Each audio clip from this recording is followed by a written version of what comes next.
Eh les filles, faites attention avec qui vous faites des gosses. Vérité, faites attention si vous voulez pas finir avec des enfants, à les éduquer seuls, à tout faire seul, à payer les charges seuls, tout faire seul et finir par faire une demande de pension alimentaire. La vérité. Eh, les hommes d'aujourd'hui, je parle pas de ceux qui assument pas. Vraiment, eux, ils déclarent même pas leur enfant à la mairie. Je parle pas de ceux-là. Je parle des hommes qui assument d'avoir des enfants, mais ils veulent une vie de célibataire à côté. Ça veut dire que ils profitent de leur vie, ils sortent, ils font ci, ils font ça, ils rentrent à pas d'heure. Pourquoi faire? Enfin, je comprends pas pourquoi t'as fait une famille, pourquoi t'as fondé une famille. Il y avait quoi dans ta tête à ce moment-là? Tu t'es dit que ouais, je veux faire une famille, nanani, nan. Non, mais non, frérot. T'es même pas prêt et en plus, tu viens gâcher la vie des gens et tu viens même gâcher la vie de tes enfants, en fait. Enfin, je sais pas, je comprends pas. En fait, ça m'énerve parce que je me dis, mais laissez les filles des gens tranquilles, en fait, pour faire ce genre de choses. Laissez les filles des gens tranquilles. Et t'as vu, hein, c'est juste pour ça qu'à partir de maintenant, j'ai une mentale. Je choisis la raison. Vous voyez, on dit toujours, est-ce que tu choisis la raison ou le cœur? Eh ben, je choisis la raison. Eh, je vais choisir un homme qui m'aime et pas un homme que moi j'aime. Quoi? Vous voyez ce que je veux dire? Un homme qui fera tout pour moi, un homme qui me respectera. Et un homme qui prendra ses responsabilités, et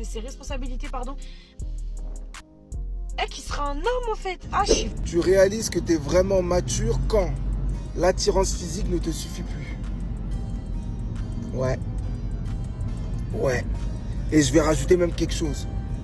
À partir du moment où l'attirance physique ne te suffit plus, tu n'es plus dans les bails de ouais, cette meuf-là, elle m'attire, mais ça devient des choix que tu fais. Voilà. Gingembre. Quand tu n'es plus seulement dans l'attirance physique et la culture du vide, tu commences à faire des choix dans ta vie. Quand tu es jeune, la culture du vide, c'est pas quelque chose qui t'importe. Le seul délire pour un garçon, c'est de se vider. Voilà. À la recherche de conquêtes et de nouvelles conquêtes. Tu vois, tu veux conquérir des territoires. Tu te prends pour un viking. Tu passes d'une terre à une autre, d'une nana à une autre. C'est comme ça. Moi, après, je sais pas pour les femmes. Je suis pas une femme pour parler pour les femmes. Démerdez-vous entre vous. Mais en tout cas, à partir du moment où un homme commence à rentrer dans un délire où t'es belle, mais t'as rien dans la tête, c'est que là, il commence à faire des choix. Quand la culture du vide, c'est plus quelque chose qui t'intéresse, là, il commence à faire des choix. Tu vois.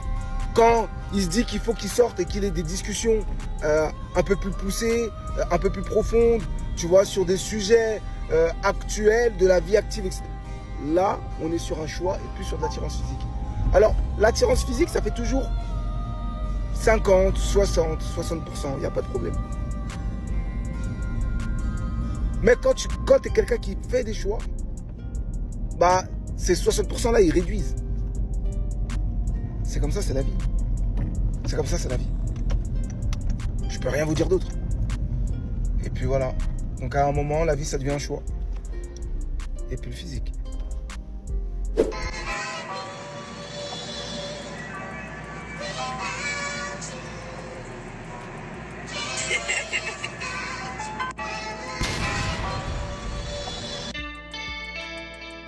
En fait, pourquoi humilier les gens sur la place publique? Elle a dit bestie.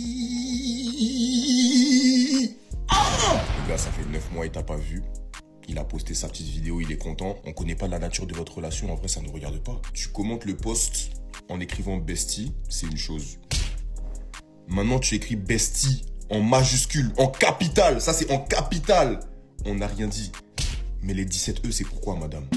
Parce que oui, j'ai compté, il y a 17 E. Bestie puissance 17. C'est-à-dire c'est bestie fois bestie fois bestie fois bestie fois bestie fois bestie fois... On a compris, je te jure, on a compris, je te promets, on a compris. Fallait même juste écrire bestie avec un E, on aurait compris, on a compris. L'animal est déjà mort au sol, pourquoi tu tires dessus? 17 E. Pourquoi? En fait, quand on dit après Satan c'est la femme claire, vous croyez pas. Bestie. Supplément, la vidéo fait 8 millions de vues, 220 000 maudits qui like. Waouh! Vous avez jamais remarqué, par exemple, quand un Babtou, il se marie avec une femme africaine, que ce soit... Famille, là, je suis dans mon lit, comme vous voyez, je viens de me réveiller. Et j'ai fait une analyse simple. Je vois que les gens sur les réseaux, tout le temps, ils disent, ouais, l'Afrique, ça avance pas. Les Renois, ils avancent pas par rapport au Baptou, par rapport aux Chinois, tout, on avance pas. Mais j'ai trouvé, en fait, c'est quoi le problème? Si vous mettez les mêmes tailles des fesses des femmes en Afrique, en Asie, je vous jure, l'Asie, ça avance pas.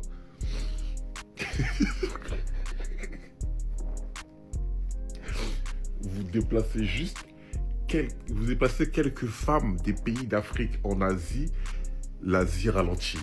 Quelques pays de femmes en Afrique, quelques femmes des pays en Europe, l'Europe ralentit. Les gars, c'est pas pareil. On n'a pas les mêmes difficultés, on n'a pas les mêmes obstacles. Regardez, je vous jure, si demain Dieu décide d'enlever toutes les femmes en Afrique pendant 1 an, je vous jure, vous revenez, il y a des gratte-ciel au Mali. On invente nous-mêmes le vaccin contre le sida. Je vous jure que c'est vrai.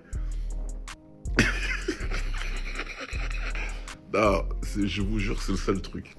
Ce que je vous dis, c'est réel, parce que vous avez jamais remarqué, par exemple, quand un Baptou, il se marie avec une femme africaine, que ce soit Renaud, Robeux et tout, un Baptou, il devient bête. Il dépense son argent bêtement. Il paye les sacs de ciment au pays. Il construit des trucs que lui, il va jamais voir. Le Baptou, dès qu'il se marie avec une femme africaine, Robeux ou Renoir, il devient bête de ouf. On peut tout lui prendre. Parce que ils sont pas... Mais c'est ça. Il est là le problème. Le problème, moi je sais, c'est juste la taille des fesses. On est dans un continent, la taille des fesses n'est pas normale. Alors qu'à la base, lui, il était intelligent, lui. Il faisait son genre. Il avait tout mis en place dans sa vie. Mais là, la taille des fesses, ça le fait tout foutre en l'air.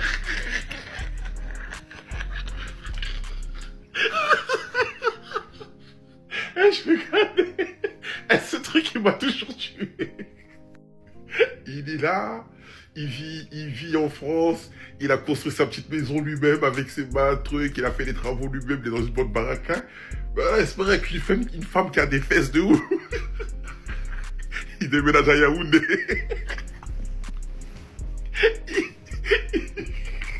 Il coupe tout.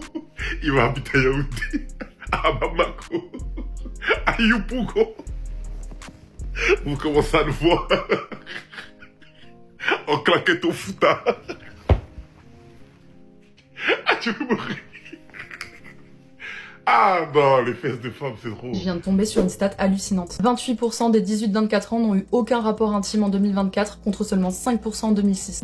J'ai ma petite théorie sur le pourquoi du comment, mais vas-y, laissons-la développer. J'ai trouvé ça dingue, du coup je me suis renseignée pour comprendre pourquoi, et je vais vous expliquer. La première raison, c'est qu'on n'a jamais été aussi connectés et pourtant aussi déconnectés. On passe nos soirées sur TikTok, Insta, Netflix, et on passe plus de temps ensemble. Résultat, le cerveau est constamment stimulé, fatigué, et forcément, l'envie elle baisse. Bah oui, parce que quand on est tous les deux dans un lit, chacun sur son téléphone, forcément ça tue la spontanéité. Non, très vrai, les temps d'écran ont explosé. Les réseaux, mais pas seulement les réseaux et leur consommation, ce qu'il y a aussi dans les réseaux. Mais j'en parlerai après, vas-y, continuons. La deuxième raison, c'est que les femmes se forcent beaucoup moins qu'avant, et heureusement. D'ailleurs, je vais vous donner un chiffre qui m'a mis une énorme claque. Il y a 40 ans, 8 femmes sur 10 disaient qu'elles faisaient l'amour sans en avoir envie. Les conséquences du patriarcat. Voilà.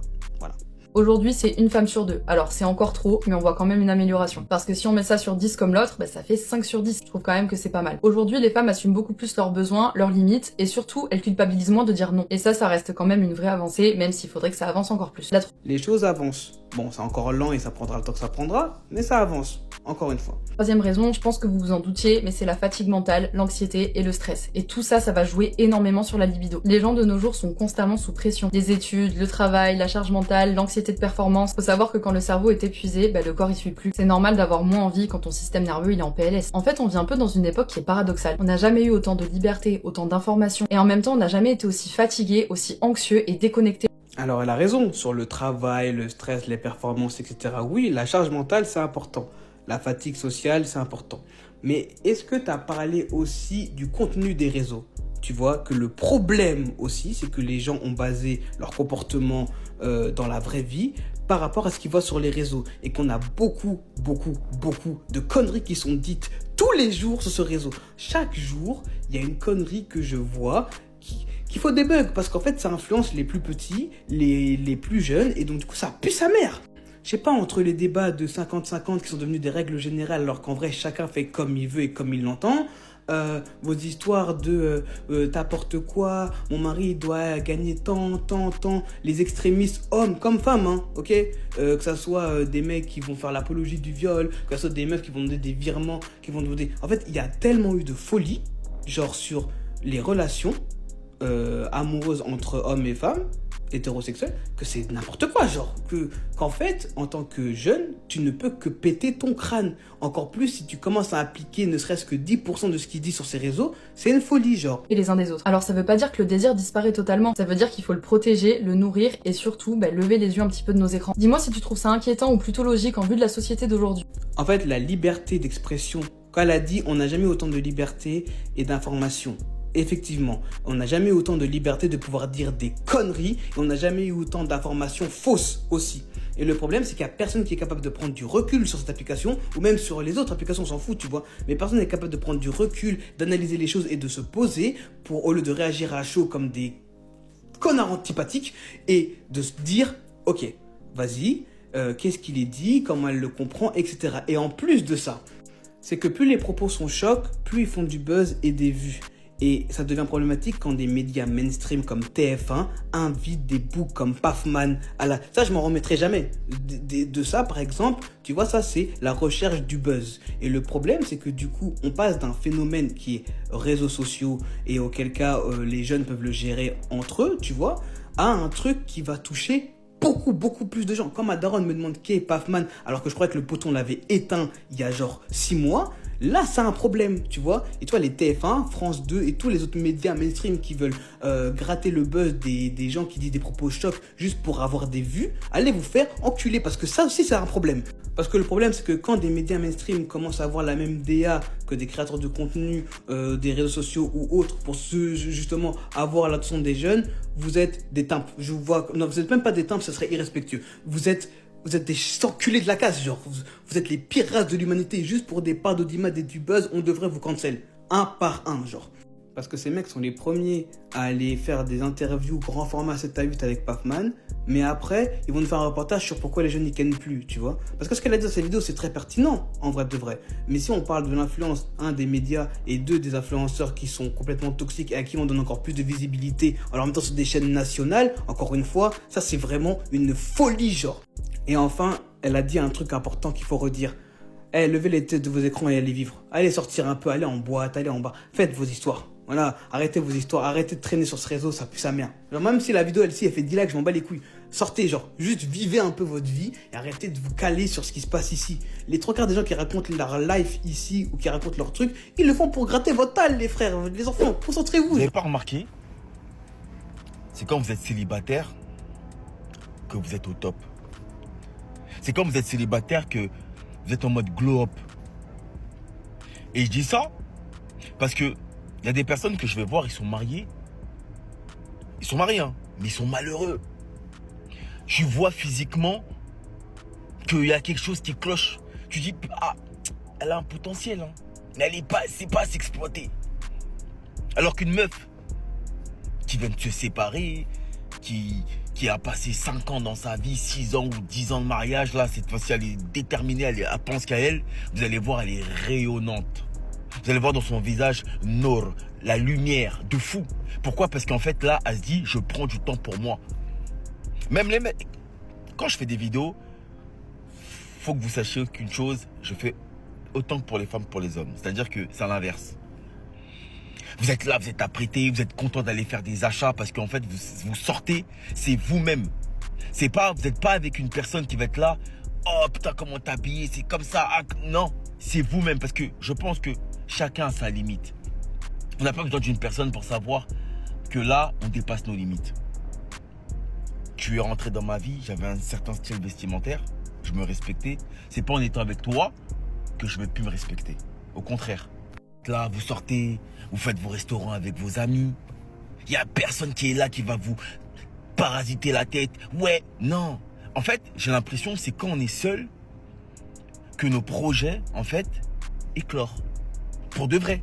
J'ai l'impression que quand on est avec quelqu'un, et c'est une dinguerie de dire ça parce que vraiment ça m'attriste, mais j'ai l'impression que quand t'es avec quelqu'un, je dirais des fois dans ta relation, ton partenaire, il est jaloux de toi. Jaloux de ta réussite. Wesh, c'est ta femme. C'est quelqu'un qui a un potentiel. Exploite-lui son potentiel. Moi, je dis toujours qu'en fait, arrive un moment,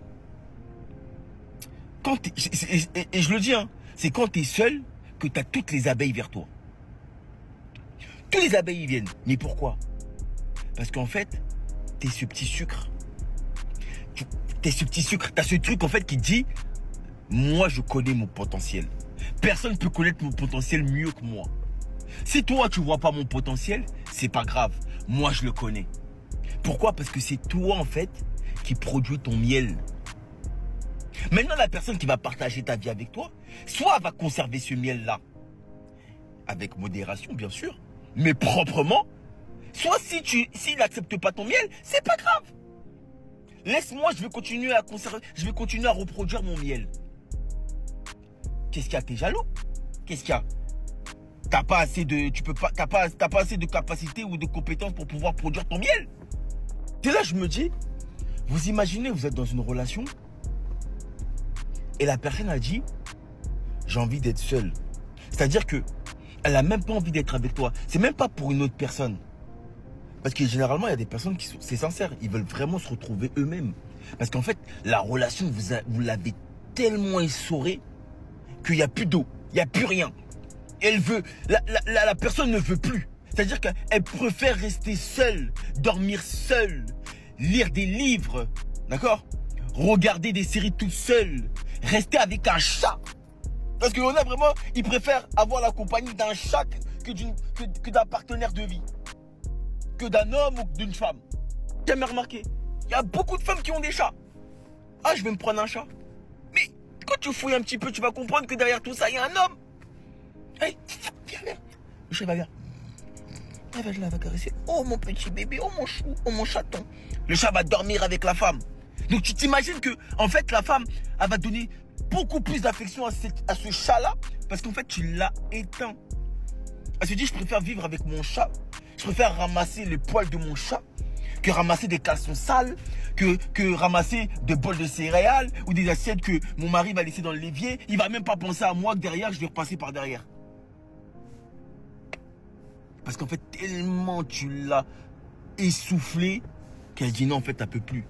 Et elle voit avec son chat, effectivement, elle va faire ses achats, ses Zara, elle va se rendre belle, glow up.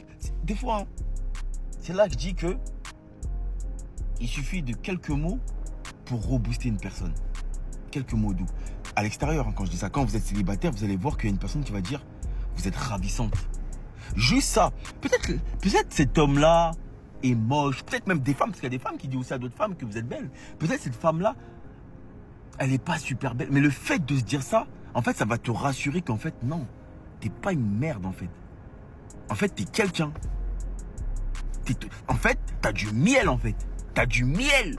C'est juste cette personne-là, il n'y avait pas de goût. Il n'y avait pas de goût, mais c'est toujours comme ça. Que quand tu vois vraiment qu'il y a beaucoup d'abeilles et que tu produis beaucoup de sucre, que là, la personne veut aussi venir maintenant, veut venir consommer. Mais c'est fini, c'est trop tard. T'avais l'exclusivité. T'avais ce sucre pour toi tout seul.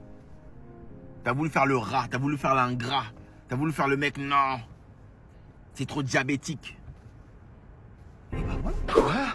C'est ça la véritable zone? Et ouais, mon vieux. Je me bats pas tout seul, c'est ça le secret.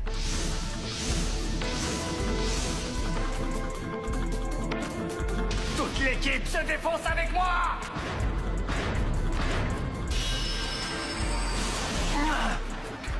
Je comprends mieux pourquoi elle ne s'ouvrait pas. C'est parce que j'avais rejeté mes coéquipiers. En fait... Le Direct Drive Zone! Il est passé!